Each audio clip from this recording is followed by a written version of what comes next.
Buenos días con todos. Voy a pedir luego de la prédica para la hora del almuerzo, si algunos caballeros nos ayudan a subir las mesas, porque vamos a necesitar más mesas y para el momento del almuerzo. El día de hoy tenemos algo especial, diferente, que hemos preparado con mi esposa ayer, ¿no? Espero que les guste porque nos ha costado un montón de trabajo picar todo eso, pero yo les invito a abrir la Biblia. Quien no tiene Biblia, tenemos unas Biblias acá, un poquito gordas, pero de repente les puede servir. A ver si pueden repartir las Biblias para los que no tienen Biblias. Están en español, son un poquito gordas, pero si alguno las pueden usar ahora, y si quieren llevársela, pueden llevársela, porque es un regalo de la iglesia para los que quieren tener una Biblia en español. ¿Alguien más necesita? ¿Quién necesita Biblia? Levante la mano. ¿Todos tienen? Muy bien. Y los que conocen, ayuden a los que no conocen para localizar los textos. Si nos vamos, y el primer texto del día de hoy está en el libro de los Hechos de los Apóstoles, capítulo 17. Hechos de los Apóstoles, capítulo 17. Y les voy a contar una historia.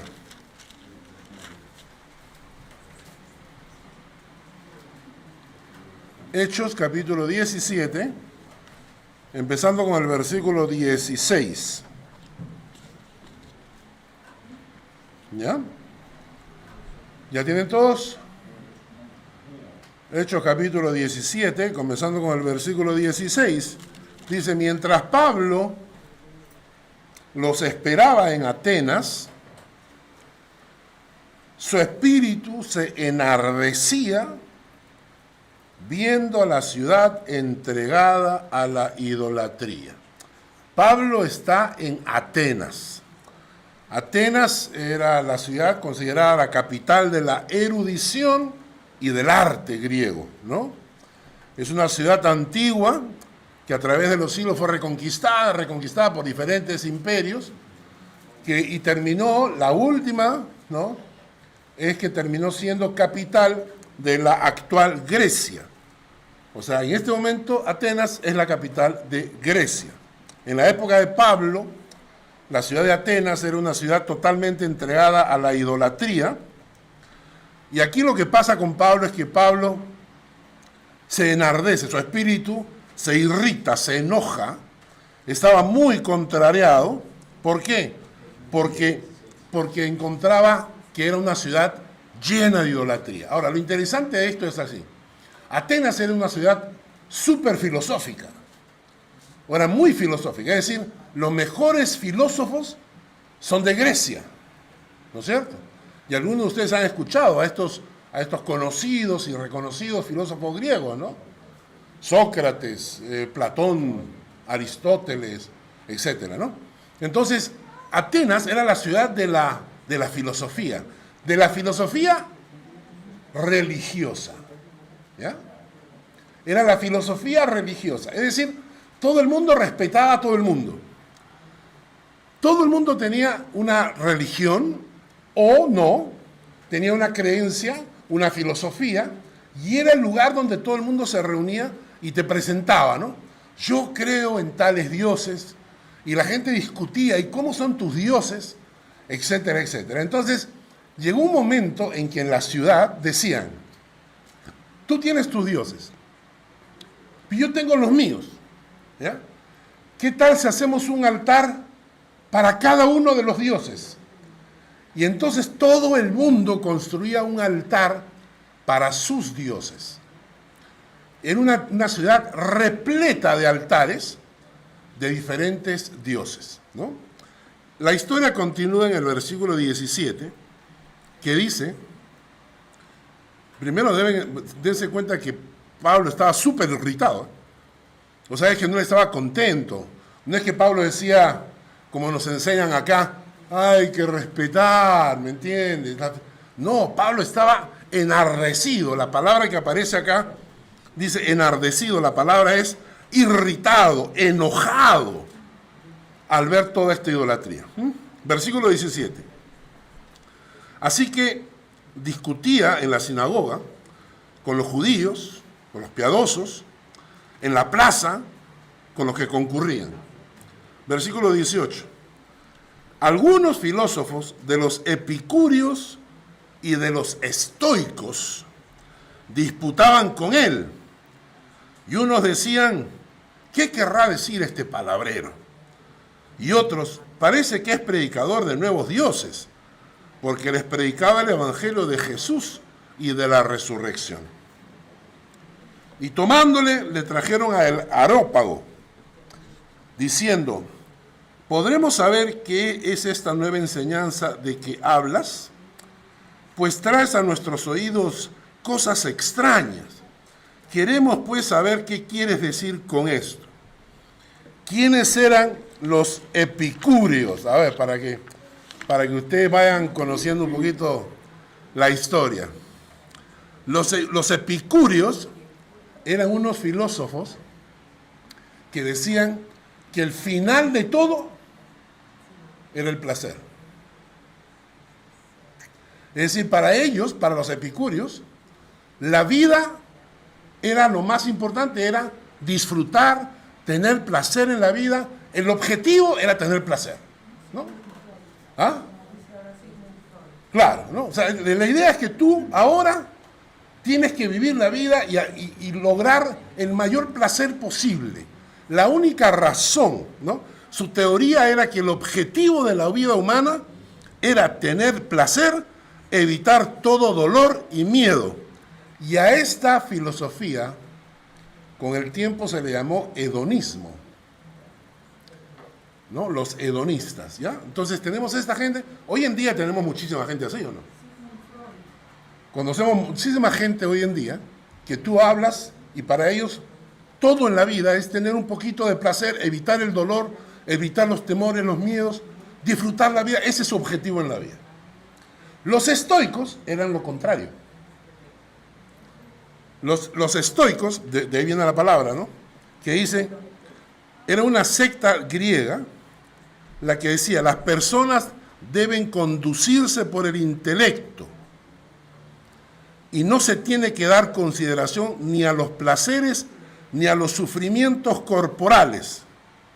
El lema de los estoicos era, la virtud es lo mejor, ¿no? Y Pablo se encuentra con dos grupos completamente opuestos. ¿Y saben a dónde lo llevan?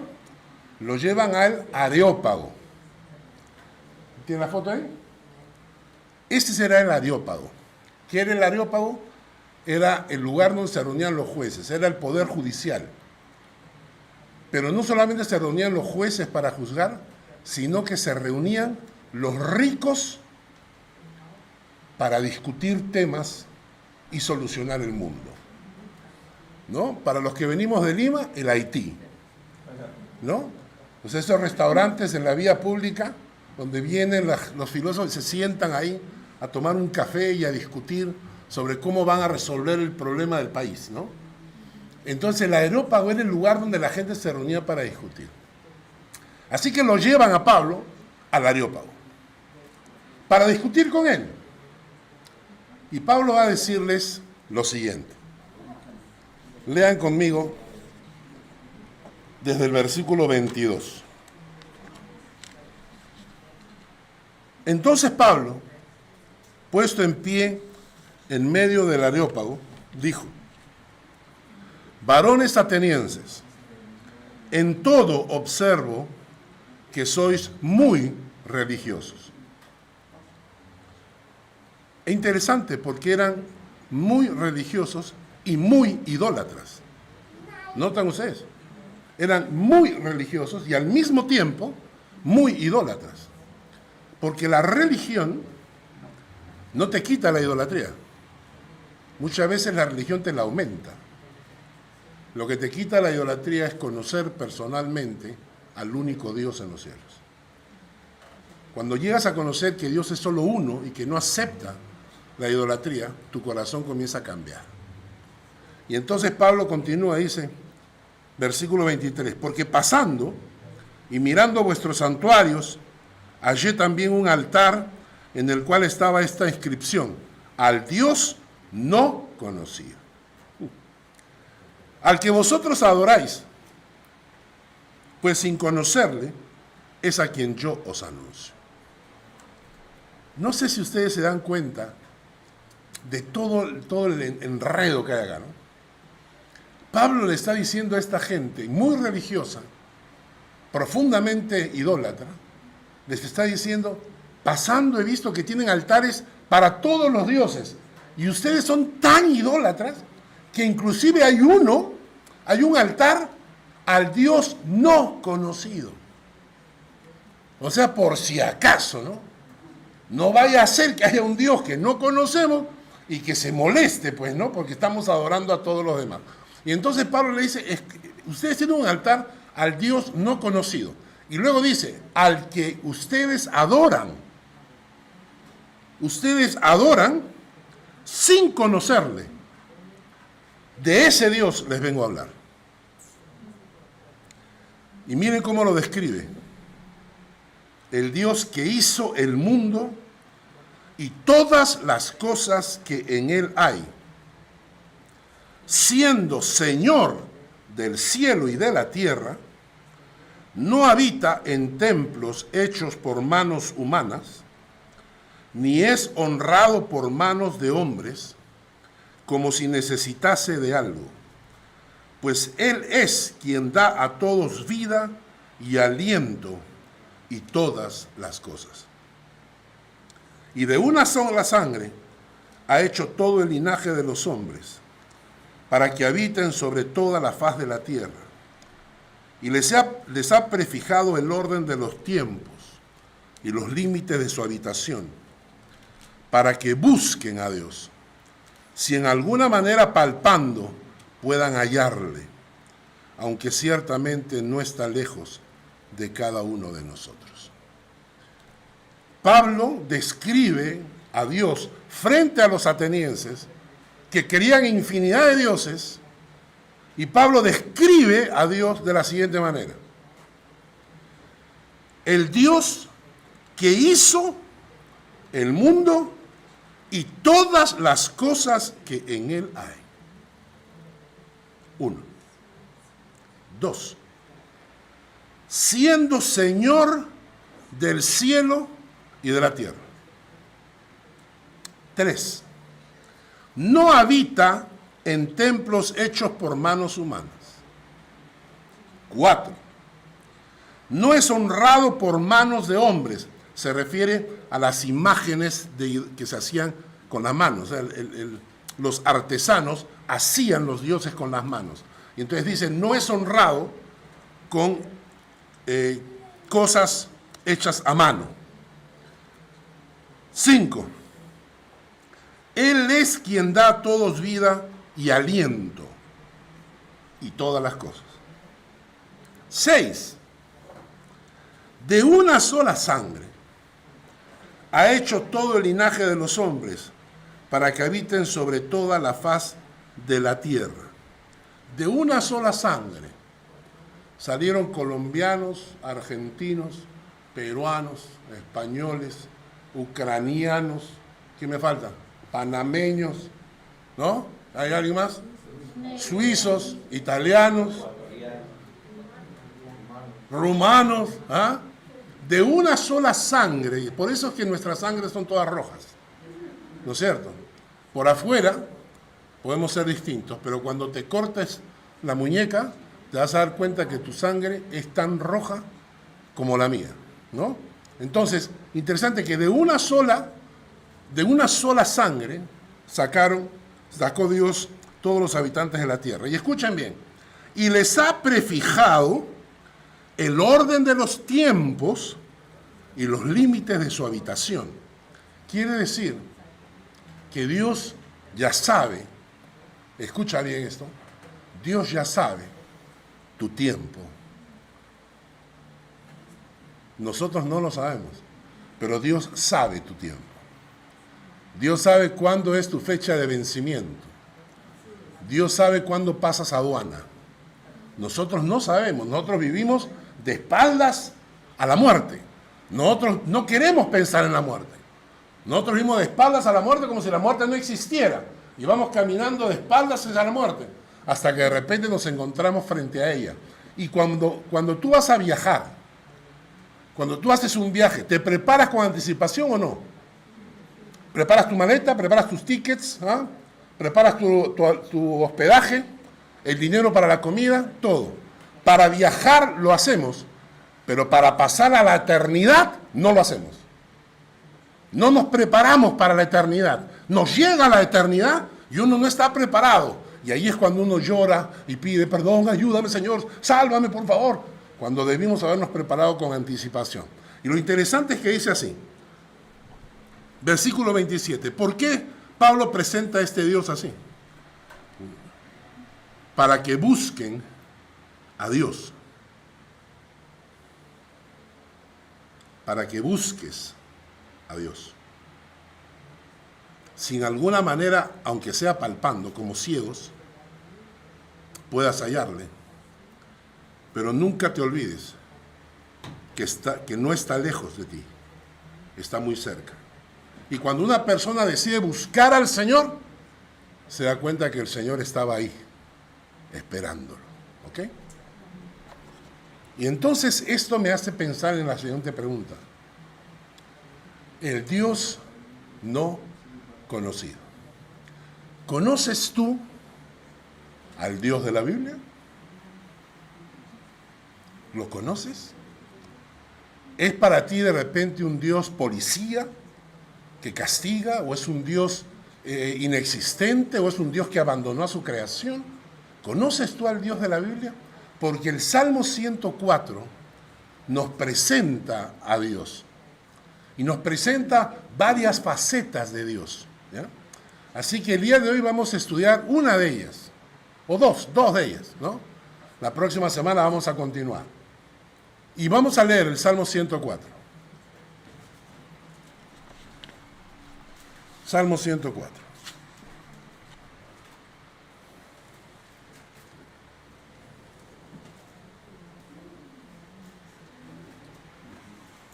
Los primeros 4 versículos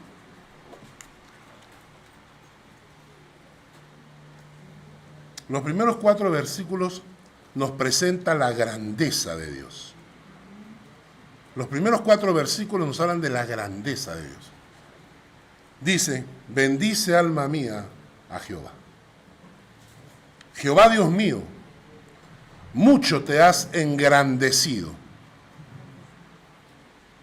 Te has vestido de gloria y de magnificencia, el que se cubre de luz como vestidura. Es interesante. Nosotros usamos pantalones, chaquetas, casacas, blusas, ¿no? Las damas utilizan una mascarilla, ¿no? Todos los días se pintan, se arreglan. ¿Cómo se viste Dios? Dios se viste de gloria, de magnificencia y de luz. Luego dice que extiende los cielos como una cortina. Luego dice que establece sus aposentos entre las aguas. En realidad es sobre las aguas, está hablando de las nubes. El que pone las nubes por su carroza, el que anda sobre las alas del viento, el que hace a los vientos sus mensajeros, a las flamas de fuego sus ministros. Las flamas de fuego son los relámpagos. O sea, los primeros 4 versículos nos presentan un Dios impresionante, un Dios grandioso. Pensemos en cómo la gente trata a Dios hoy en día. Por un instante, piensa en cada vez que vemos en la televisión gente que sale insultando o burlándose del Dios de los cielos. Por un instante piensa. Por un instante piensa que ese Dios del cual la gente se está burlando realmente exista. Solo piénsalo por un instante. Y ahora piensa ¿cuál será el final de esa gente? Si existe un Dios como la Biblia lo describe, si existe un Dios que dice, el texto bíblico dice, que extiende los cielos como una cortina, el que pone las nubes por su carroza, el que hace a los vientos sus mensajeros. Imagínate que existe un Dios con esta grandeza y que exista de verdad. Solo piensa por un instante, ¿qué significa cuando la gente sale a burlarse de Dios, cuando la gente hablan de Dios como si fuera una basura, como si fuera nada, como si no existiera? Ojalá que por ellos Dios no exista, pero existe. Y Dios se manifestó y nos mandó a su Hijo. Y le dijo a su Hijo, tú vas a demostrarles al mundo que yo soy real. ¿Y cómo lo hizo? Jesús hizo cosas que nadie en la historia de la humanidad ha hecho. Tráeme a uno que tú conozcas, de cualquier religión, en la historia de la humanidad, uno solo, en toda la historia de la humanidad, que haya caminado sobre el agua. Jesús lo hizo. Tráeme uno en toda la historia de la humanidad que pueda detener una tormenta diciéndole nomás, cálmate, y que se detuvieran los vientos y las olas. Tráeme uno. Tráeme uno que mira a un ciego y diría, abre los ojos, le hace un barro, le pone sus ojos y el ciego ve.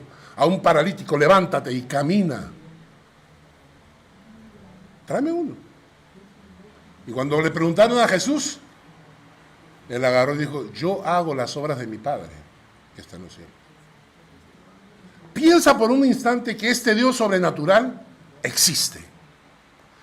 La segunda cosa que nos presenta el Salmo 104 es una de las grandes verdades que tampoco hacemos caso y está en el versículo 5. Dice, Él fundó la tierra sobre sus cimientos, no será jamás removida. Él fundó la tierra sobre sus cimientos, no será jamás removida. Pablo lo dijo en estos términos: el Dios que hizo el mundo y todas las cosas que en él hay. Dios creador. Aquí quiero hablarles de un tema que a mí me apasiona. Los paradigmas. ¿Saben ustedes lo que es un paradigma? El paradigma es un concepto o una idea que no se cuestiona. No sabes por qué, pero no se cuestiona. Se los voy a ilustrar. Agarraron a 5 monos, los pusieron en una jaula con una escalera y arriba un manojo de plátanos. ¿Ya? En la parte de abajo había unos chorros de agua helada. Cuando uno de los monos subía, los chorros de agua le caían a los otros 4. No a él, sino a los otros 4. Entonces, ¿qué pasa? Cada vez que un mono quería subir, los chorros de agua helada bombardeaban a los otros 4 monos. ¿Qué pasó? Que poco a poco, cada vez que uno quería subir, ¿qué hacían los otros 4? Le pegaban, lo pateaban, ¿no? Impedían, porque sabían que si subía, ellos recibían el chorro de agua. Habían pasado 3 semanas cuando ninguno de los monos subía. Aprendieron la lección. Entonces sacaron a uno de estos monos, vamos a decirle monos viejos, y pusieron un mono nuevo, que nunca había visto lo del chorro de agua. Cuando el mono nuevo entró y vio los plátanos, dijo, esta es mía. Y el mono comienza a subir, y cuando empieza a subir, recibe una paliza tan fuerte de los otros 4, y el mono no sabía por qué le pegaban. No sabía por qué le pegaban. Entonces, el mono entendió que eso de subir a agarrar los plátanos no era buena idea. ¿Por qué? No sé. No sé, pero ni lo intente porque cuando tú subes, te agarran a golpe los otros 4. Cuando el mono aprendió que no había que subir, sacaron a uno de los monos viejos y pusieron otro mono nuevo. Cuando el mono nuevo quiso subir, los 3 viejos y el cuarto que había entrado recién lo agarraron a golpes. ¿Por qué el cuarto actuó así? No sabe, pero sabía que no había que subir. Fue pasando el tiempo y todos los monos nuevos iban aprendiendo que no había que subir.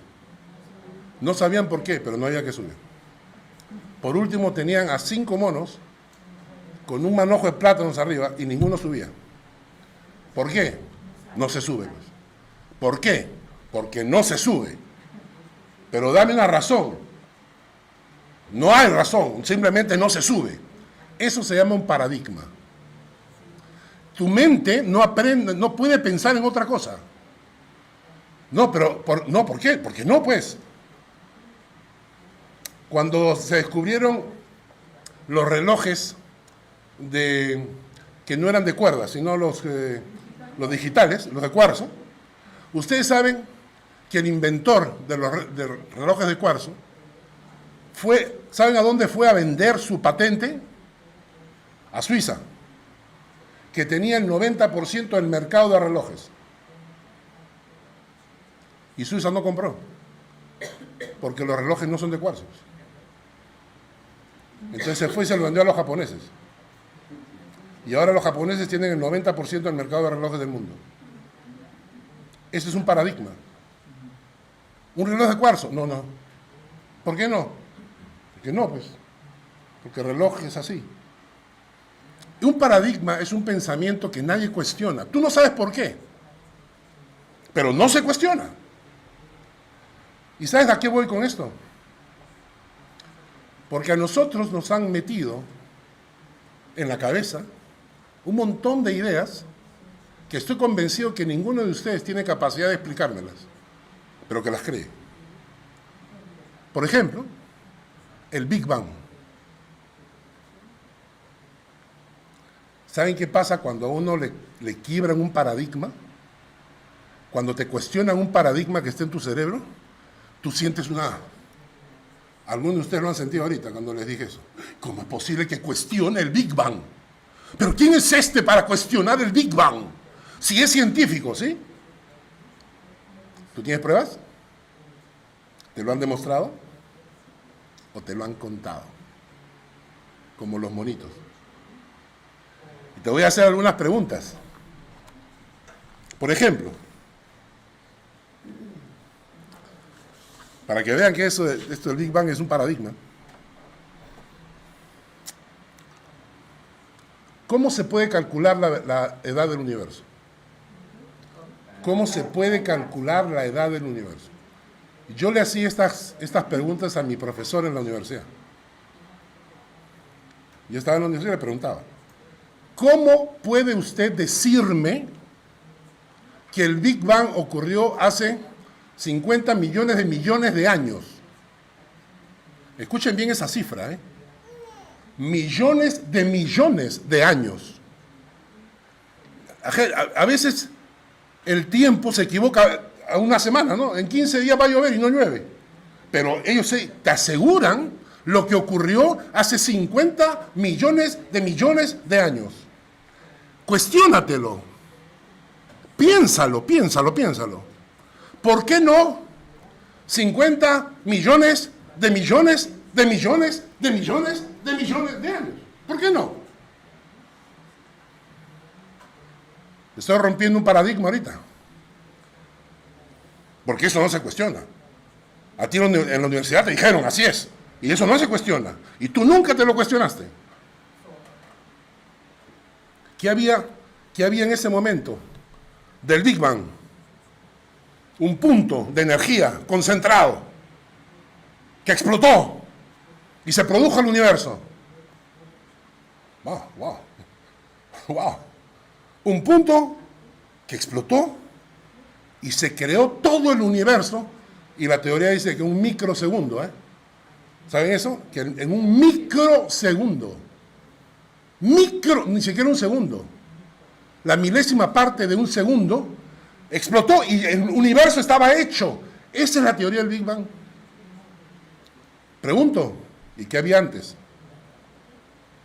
de la explosión? Pregunto, ¿de dónde salió ese punto de energía? Pregunto, ¿quién lo hizo explotar? Pregunto, ¿había algo que nosotros quizás no sabemos, que no nos han querido decir?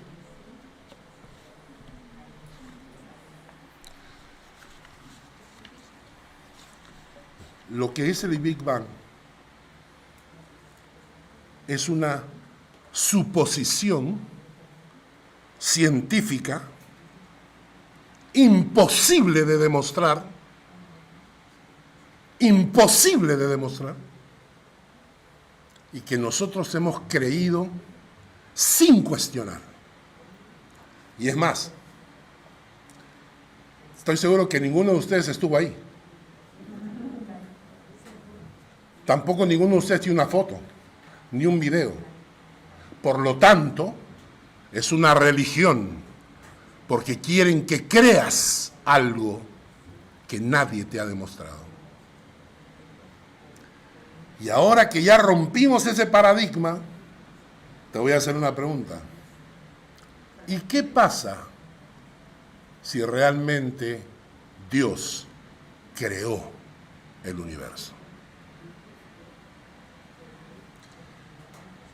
¿Qué pasa si Dios creó el universo? En Isaías capítulo 42, versículo 5. Isaías capítulo 42, versículo 5.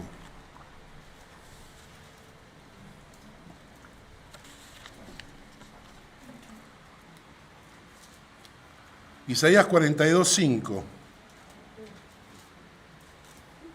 Dice, así dice Jehová Dios, creador de los cielos, y el que los despliega, y el que extiende la tierra y sus productos, el que da alimento al pueblo que mora sobre ella, y espíritu a los que por ella andan. Yo Jehová te he llamado en justicia, te sostendré por la mano, te guardaré, y te pondré por pacto al pueblo, por luz a las naciones.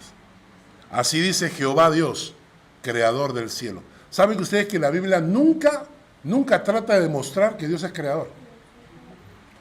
Nunca pone argumentos. No, porque fíjate, mira, no. La Biblia te lo dice. Dios es el creador del universo. El mismo Isaías, un capítulo después, en el capítulo 43, capítulo 43, versículo 1.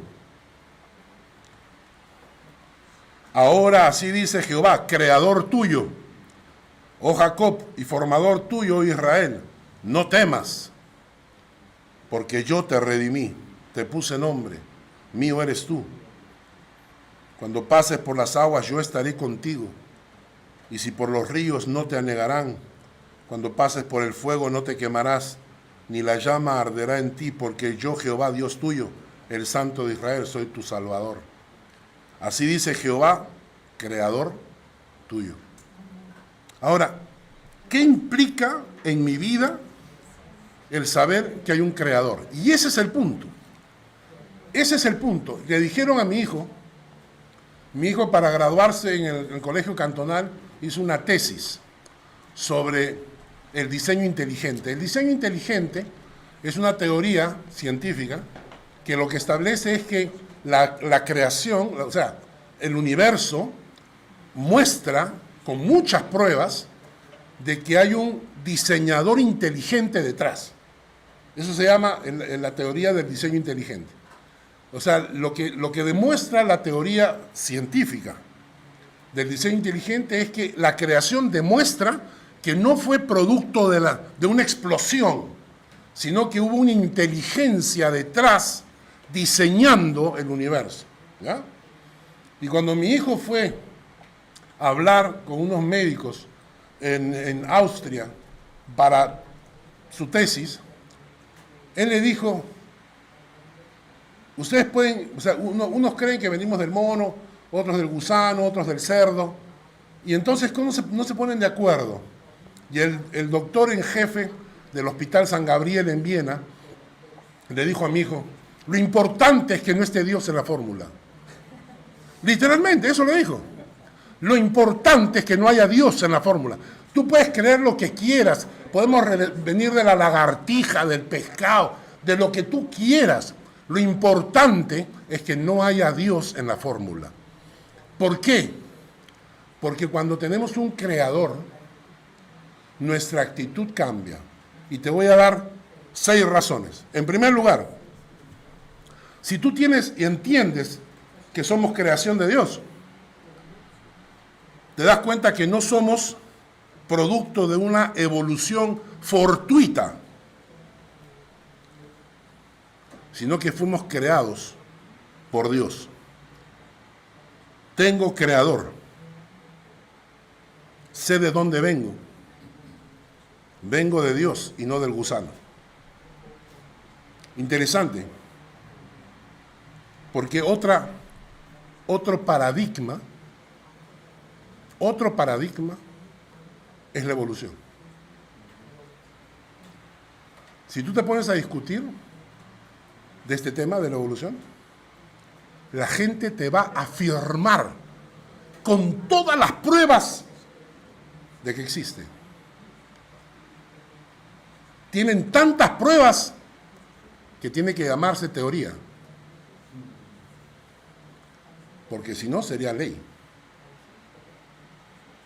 Tienen tantas pruebas para demostrarla que sigue llamándose teoría, suposición, probablemente, porque no tienen la prueba de que realmente funcionó. Pero en fin, no voy a entrar en ese tema ahora.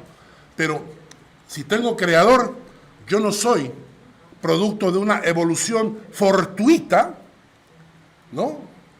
Donde las plantas y los animales no sabían qué, pero ¿y qué tal si le cambiamos? Y entonces, porque la evolución tiene que tener 2 errores. Una secuencia de 2 errores. Nosotros tenemos que haber evolucionado por un error de la naturaleza que permutó algo de mis genes.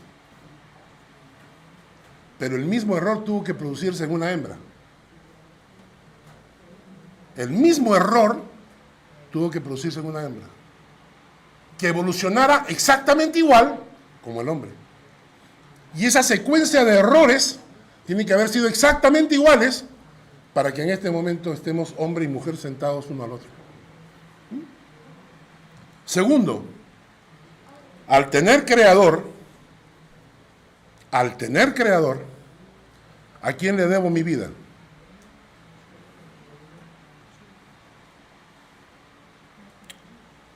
¿Acaso no debería estar agradecido? Claro, si no tengo creador, no tengo por qué agradecerle. Pero si tengo creador, ¿a quién le debo mi vida? Por eso es que hay gente que no quiere creador, porque no quiere agradecer por su vida. Tercero, si alguien crea un cuadro de arte, ¿quién es el dueño? ¿El cuadro o el pintor?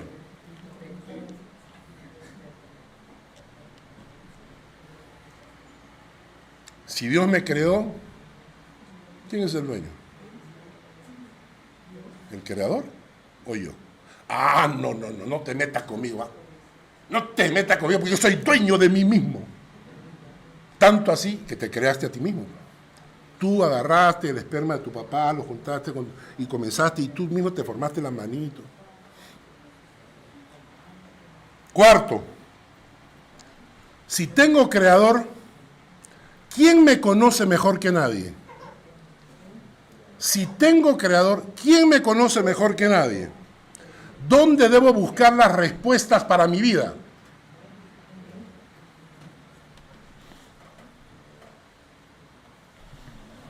la palabra de Dios. Quinto, si existe un creador,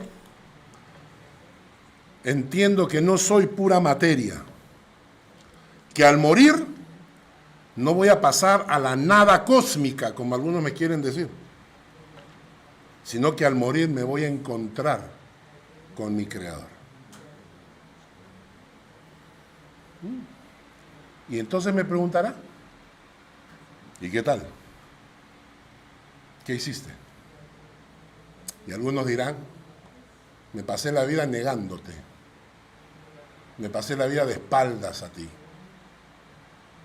me pasé la vida sin preguntarte, ni orar, me pasé la vida haciendo cosas que te insultan. Si tenemos creador, un día nos encontraremos con él. Y por último, hoy que está tan de moda, porque es una moda, tener clase, llamarse ateo. ¿Tú qué eres ateo? ¿Por qué eres ateo?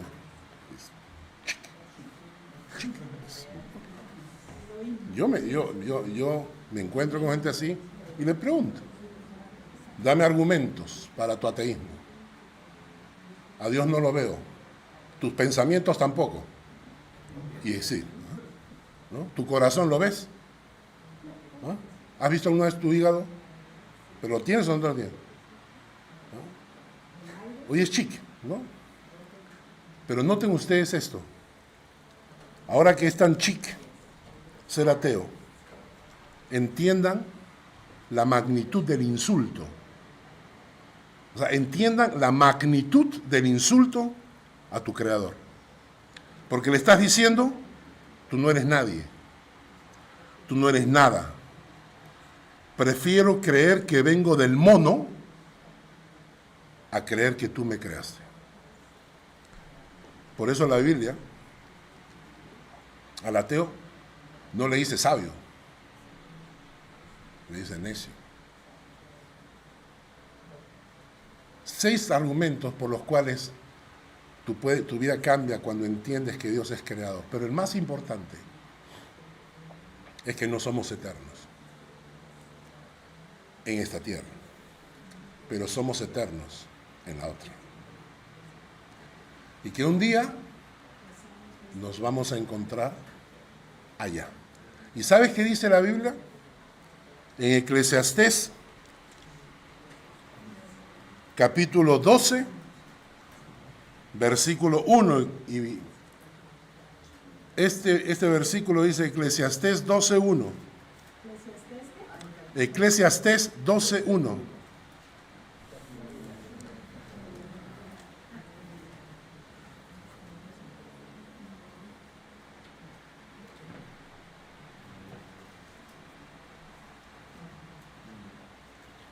Eclesiastés 12:1 dice, acuérdate de tu Creador en los días de tu juventud, antes que vengan los días malos y lleguen los años de los cuales digas, no tengo en ellos contentamiento. ¿Cuáles años son? Los que estamos entrando a la tercera edad. Todos aquellos de ustedes que están entrando a la tercera edad, yo todavía estoy un poquito... Porque va a llegar el momento en que ya no vamos a poder. Yo en 10 años más tengo 74. 10 años más y tengo 74 años. Y yo sé que todo eso viene con los achaques, ¿no? Y las pastillas, y las operaciones, y toda la cosa. Y entonces la Biblia te dice, escucha, reflexiona, piensa. Acuérdate de tu Creador en los días de tu juventud. ¿Y sabes por qué quiere que te acuerdes en los días de tu juventud? Porque vas a tener la oportunidad de servirle antes de morir. Y la Biblia dice que cuando tú sirves al Señor, te va a ir bien. Y otro texto más, y con ese texto termino, Deuteronomio 32, 18 y 19. Deuteronomio 32, 18 y 19.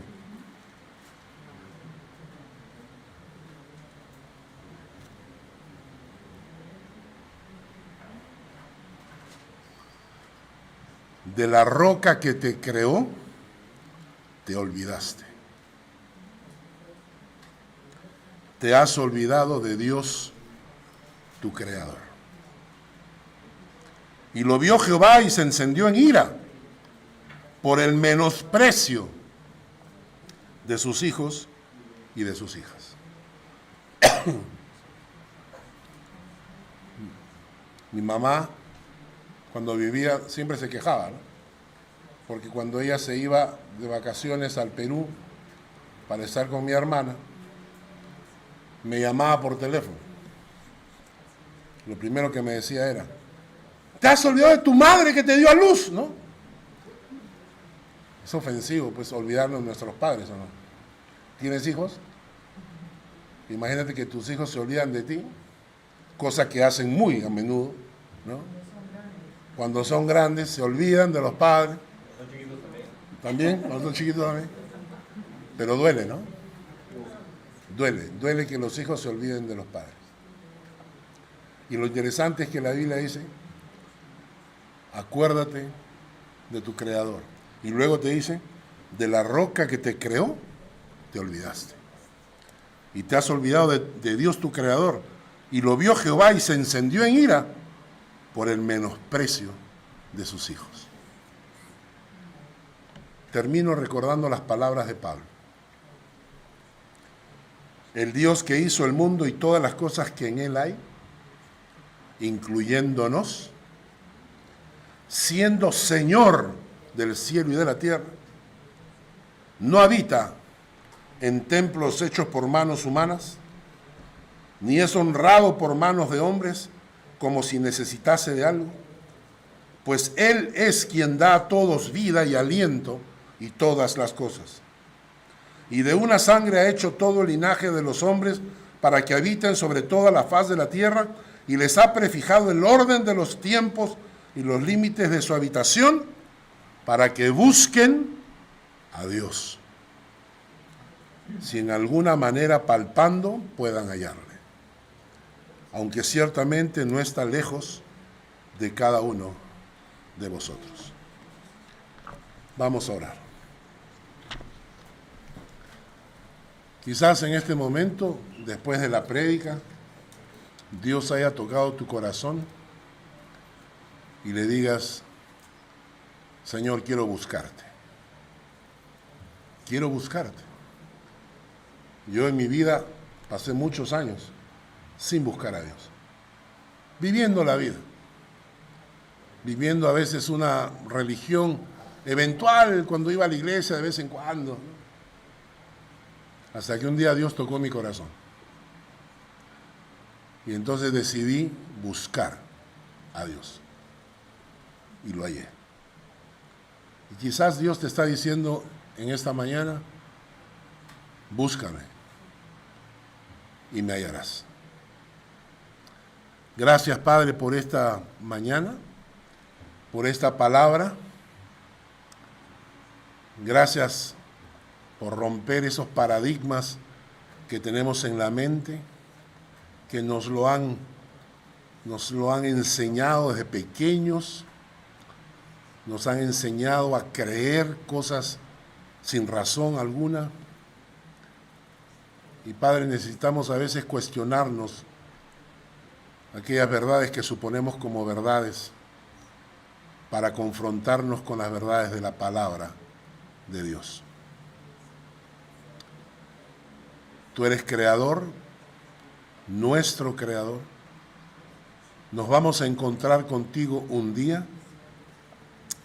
Permite, oh Señor, que en nuestro caminar te encontremos, que hallemos el camino hacia ti. Permítenos buscar en tu palabra la enseñanza. Dale a nuestra vida un cambio de rumbo para encontrar el camino que nos lleve a ti. Señor, gracias por tu palabra, por lo que hemos aprendido. En el nombre de Jesús. Amén.